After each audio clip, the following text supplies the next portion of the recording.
स्वामी चरित्र सारामृत मराठी अनुवाद अध्याय 16वा. श्री स्वामी समर्थ. सर्व स्वामी भक्तांना माझा नमस्कार. आज आपण श्री स्वामी चरित्र सारामृत अध्याय 16वा याबद्दल जाणून घेणार आहोत. श्री गणेशाला वंदन करून ग्रंथकार पुढील अध्याय कथन करण्यास प्रारंभ करतात. भक्तजनाचे रक्षण करण्यासाठी साक्षात श्री दत्त यती रूप घेऊन भूमिरूप प्रगट झाले आणि श्री स्वामींनी अनेक वर्ष अक्कलकोटात वास केला. त्या काळी श्री स्वामीचे अनेक भक्त होऊन गेले, पण त्यात सर्वश्रेष्ठ भक्त हे स्वामी सूत होते. जो कोणी भक्त स्वामी सुतांचे हे चरित्र संपूर्ण श्रद्धेने श्रवण करील त्याचे सर्व महादोष लयात जातील, असे ठामपणे प्रतिपादन करून ग्रंथकार स्वामी सुतांचे चरित्र कथन करीत आहेत. त्या काळी हरिभाऊ नावाचे एक सद्गृहस्थ मुंबईत राहत होते. हे मराठा सद्गृहस्थ मुंबईस नोकरीसाठी वास्तव्यास होते, परंतु त्यांचे गाव हे कोकणातील तसेच राजापूर तालुक्यातील इटिया गाव हे होते. त्यांचे घर सुसंपन्न होते आणि सोबत त्यांची आई आणि लहान भाऊ राहत होते. मुंबईमध्ये असताना हरिभाऊंना एक पंडित नावाचा मित्र होता. दिवाळखोरी असल्यामुळे तो पार कर्जात बुडाला होता. असे असताना पंडितांना श्री स्वामीविषयी समजते. तेव्हा मनात भाव धरून पंडित श्री स्वामींना नवस करतात की 8 दिवसात जर मी कर्जमुक्त झालो तर दर्शनाला अक्कलकोटला येईल. असे 7 दिवस पालटले, पण कोणती सुवार्ता मिळाली नाही. 8वा दिवस उजडला आणि जणू काही चमत्कारच झाला. हरिभाऊचा आणखी एक मित्र कर्जबाजारी होऊन जीवनाला कंटाळला होता. त्या मित्राचे नाव गजानन असे होते.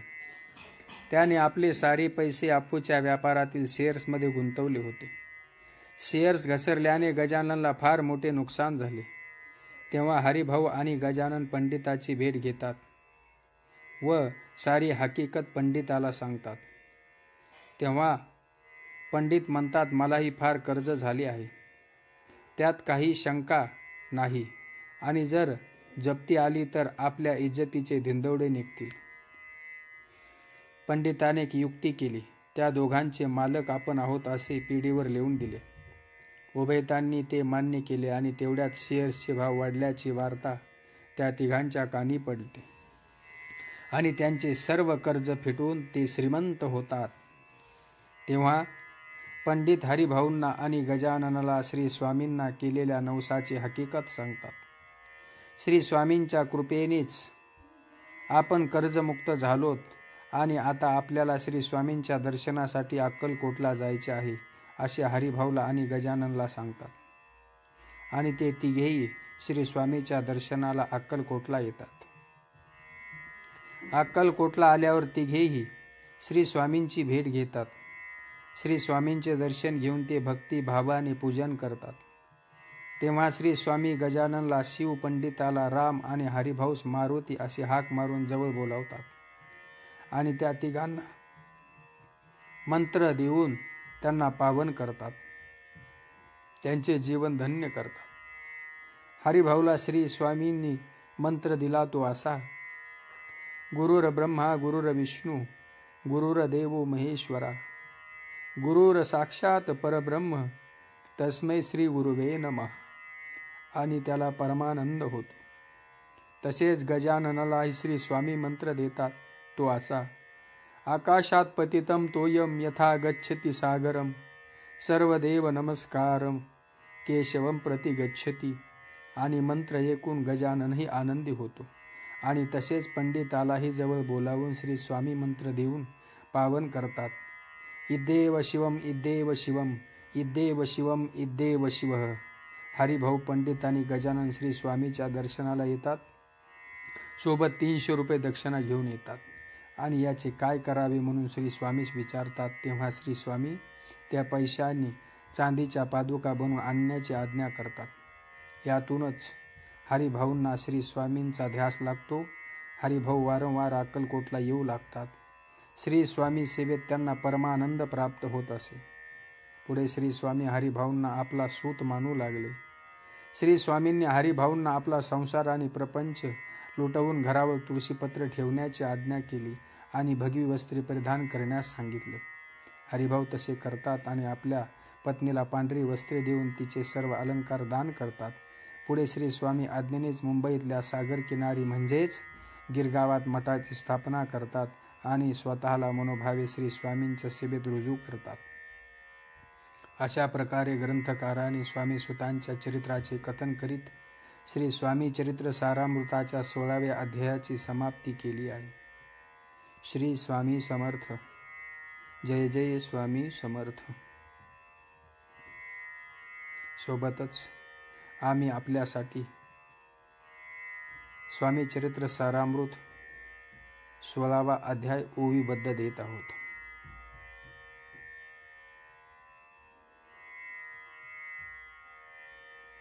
श्री स्वामी चरित्र सारामृत षोडशोध्याय. श्री गणेशाय नमः. भक्तजन तारणार्थ येती रूपे श्री दत्त. भुवरी प्रगट होत अक्कलकोटी वास केला. जे जे झाले त्यांचे भक्त त्यात श्रेष्ठ स्वामी सूत. ऐकता त्यांचे चरित्र महादोष जातील. प्रसिद्ध मुंबई शहरात हरिभाऊ नामे विख्यात. आनंदे होते नांदत निर्वाह करीत नोकरीने. कोकणा प्रांती राजापूर तालुक्यात इटिया गाव सुंदर. हरिभाऊ तेथील राहणार जात मराठ तयाची. ते खोत त्या गावचे होते संपन्न पूर्वीचे. त्याच गावी तयाचे माता बंधू राहती. मुंबईत तयाचे मित्र ब्राह्मण उपनाव पंडित. ते करिता व्यापार त्यात तोटा आला तयासी. एके समया पंडितांनी स्वामी कीर्ती ऐकली कानी. तेव्हा भाव धरोनी मनी नवस केला स्वामी ते. जरी 8 दिवसात मी होईन कर्जमुक्त. तरी दर्शनात त्वरित अक्कलकोटी येईन. याशी 7 दिवस झाले काही अनुभवान आले. तो नवल एक वर्तले एका चित्त देऊनी. हरिभाऊ आणि त्याचे मित्र आफूचा व्यापार करिता त्यात. आपणा नुकसान सत्य येईल ऐसे वाटले. त्यांनी काढली एक युक्ती बोलावनी पंडिताप्रती. सर्व वर्तमान त्या सांगती म्हणती काय करावे. ते नुकसान भरावयासी द्रव्ये नाही आम्हापाशी. फिर्याद होता अब्रुशी बट्टाला गेला मुचा. तेव्हा पंडित बोलले मलाही कर्ज काही झाले. निघाले माझे दिवाळे यात संशय असेना. तुम्ही व्हावया कर्जमुक्त यासी करावी युक्ती एक. तुमचा होऊन मी मालक लिहून देतो पिढीवरी. उभयतासी ते मानले तत्काळ तयापरी केले. तो नवल एक वर्तले एका सादर होऊनी. अप्पूचा भाव वाढला व्यापारात नफा झाला. हे सांगावया पंडिताला मारवाडी आला आनंदे. पंडिते एकान वर्तमान आनंद झाला त्या लागून. हरिभवा ते भेटून वृत्त निवेदन केले. अक्कलकोटी स्वामी समर्थ सांप्रतकाळी वास करीत. त्यांचीच कृपा ही सत्य कर्जमुक्त झालो आम्ही. नवस केला तयासी जाऊ आता दर्शनासी. वार्ता ऐकुनी उभयतासी चमत्कार वाटला. ज्यांनी आपुले मनोरथ पूर्ण केले असती सत्य. ऐसे जे का समर्थ अक्कलकोटी नांदती. तरी अक्कलकोटाप्रती येतो तुमच्या सांगाती. आम्ही पाहुण्या स्वामी मूर्ती जन्म सार्थक करू की. गजानन हरिभाऊ पंडित त्रिवर्ग अक्कलकोटी जात. समर्थाचे दर्शन घेत पूजन करीत भक्तीने. पाहुणी समर्थाची मूर्ती तल्लीन हरिभाऊची वृत्ती. मुख पाहता नयन पाहती न लवती तयाची. तेव्हा समर्थ तयासी शिवराम मारुती ऐसी. नामे दिदली त्रिवर्गासी आणि मंत्र दिदले. पंडिता राम म्हटले गजानना शिवनाम दिदले. मारुती हरिभाव समटले तिघे केले एक रूप. मग समर्थे त्यावेळी त्रिवर्गाजवळ बोलविले. तिघाशी 3 श्लोक दिदले मंत्र म्हणून ते ऐका. गुरुर ब्रह्मा गुरुर्विष्णू गुरुर्देवो महेश्वरः. गुरुर साक्षात परब्रह्म तस्मै श्री गुरुवे नमः. ऐसा मंत्र हरिभाऊ ते दिदला असे समर्थे. तेव्हा तयाच्या आनंदात ते पारावार नसेची. दुसरा मंत्र गजाननाला तयावेळी श्रीने दिदला. तेव्हा तयाच्या मनाला आनंद झाला बहुसाळ. आकाशात पतितं तोयम यथा गच्छति सागरम. सर्वदेव नमस्कारम केशवम प्रति गच्छति. संतोषले त्याचे मन. मग पंडिताजवळ घेऊन एक मंत्र उपदेशोन केले पावन तया ते.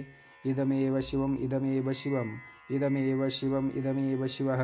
300 रुपये तयानी आणले होते मुंबईहुनी. त्याचे करावे म्हणून विचारिले समर्थाते. ऐसा प्रश्न ऐकोनी समर्थ बोलिले त्या लागोनी, त्यांच्या पादुका बनवून तेथे आणाव्या सत्वर. स्वामी सन्निध काही त्रिवर्ग राहिले आनंदाने, हरुभाऊचे स्वामी चरण दृढ जडले. काही दिवस गेल्यावरी त्रिवर्ग एके अवसरी, उभे राहून जोडल्या करी आज्ञा मागती जावया.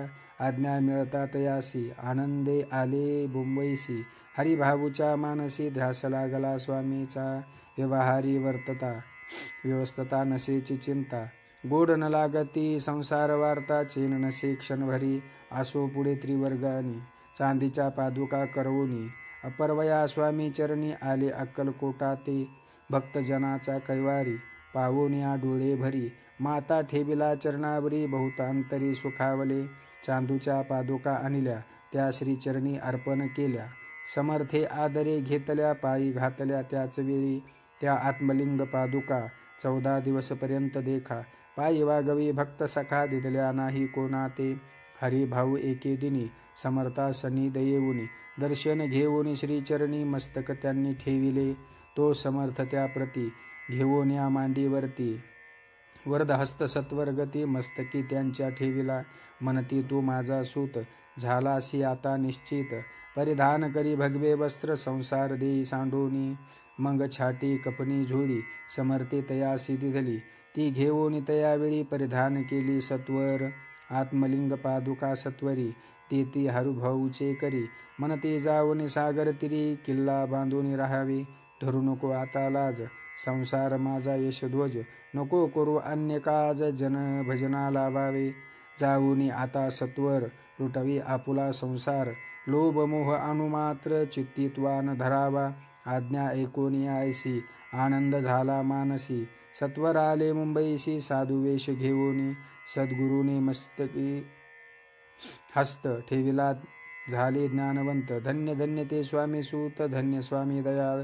सद्गुरूचा उपदेश होता तात्काळ गेली भवव्यथा, उपरीत झाली चिंता षडविकार निमाले. बहुत गुरु जगी असती नाना मंत्र उपदेशिती, द्रव्य प्राप्ती सवनिश्चिती भोग माजविती बहुत. तयाचा उपदेश न कळे आत्मरूपी मन न वळे, सत्य ज्ञान काही न कळे मन न चळे प्रपंची.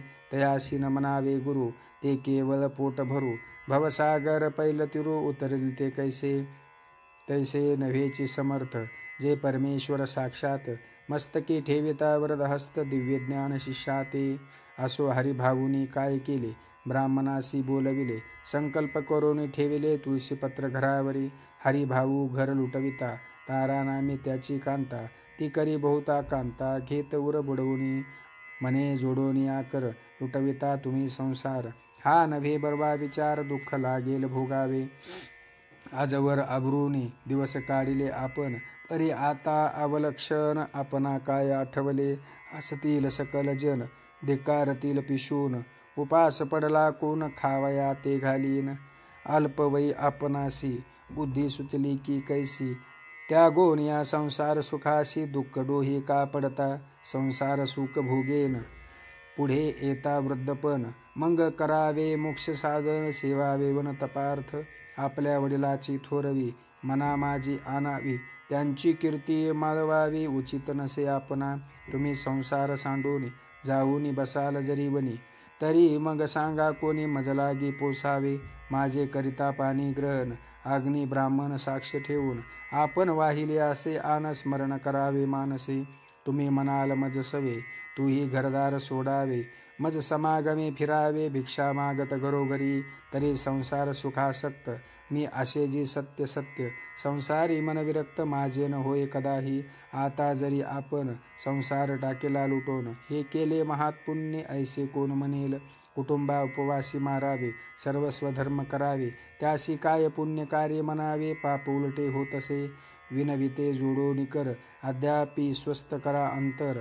आपला हा विचार सोडोनी द्यावा प्राणप्रिय, ऐसी तियेची उत्तरे ऐकोन्या स्वामी कुमरे. समाधान बहुत प्रकारे करीतसे तियेचे, परी तारेच्या चित्तात षडरूप होते जागत. संसाराचे मिथ्यत्व तिये लागी कळेना, आशा मनीषा भ्रांती आणि कल्पना वासना त्या डाकिनी. त्यांनी तिजला झडपोनी आपणाधीन केलेसे, त्या योगे सद्विचार तियेसी न सुचे अनुमात्र. धरून या दुराग्रह स्वामी सुत बोधी तसे षडविकार त्यागोनी रमला जो स्वामी चरणी दृढ निश्चय केला मनी संसार त्याग करावा. स्त्रियेच्या अंगावरी अलंकार तेही लुटविले समग्र ते दिले शुभ्र वस्त्र परिधान करावया. आत्मलिंग समर्थे स्वामी सुता ते दिले होते त्या पादुका स्वहस्ते मठा माझी स्थापिल्या कामाठी पुरात त्या समयी मठ स्थापिला असे पाही हरी भाऊ होनी गोसावी मठा माझे राहिले. धन्य धन्य ते स्वामी सूत गुरुवाज्ञेने झाले विरक्त परिजन त्या ते निंदित नाना दोष देवोनी पूर्वजन्मी तप केले त्याचे फळ प्राप्त झाले. सद्गुरुचरणी विनटले सर्व फिटले भवदुःख. इति श्री स्वामी चरित्रामृत. नाना प्राकृत कथा संमत सदा भाविक परिसोत. षोडशोऽध्याय गोडहा. श्री स्वामी समर्थ. सद्गुरु स्वामी समर्थ.